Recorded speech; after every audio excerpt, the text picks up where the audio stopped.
Sold out ang ating tinig show ni na Julian San Jose at Stel. Samantala, mapapanood na mamayang 8 p.m. sa GMA Prime ang World TV premiere ng Pulang Araw. Narito ang report ni Hazel Alviar. World-class talent ang ipinamalas ni Asia's Limitless star Julian San Jose at SB19 member Stel sa kanilang 2-day concert nitong weekend.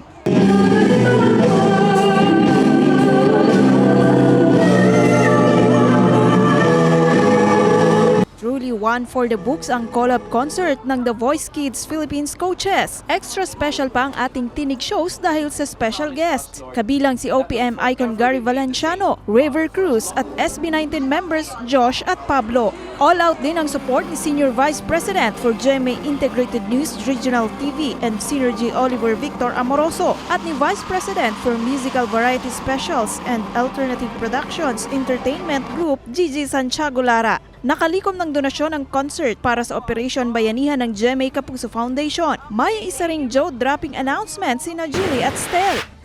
We are proud to officially introduce the newest coach of the Boys Kids,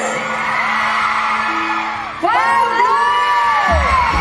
The chairs are now complete. Si Pablo ang fourth coach na bubuo sa The Voice Kids sa GMA. Thankful daw si Pablo lalo't maibabahagi niya ang kanyang knowledge at talent sa mga bata.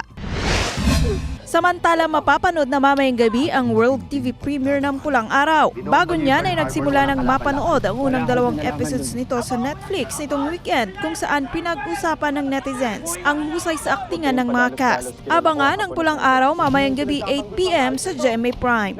Hazel Alviar, Balitang Southern Tagalog.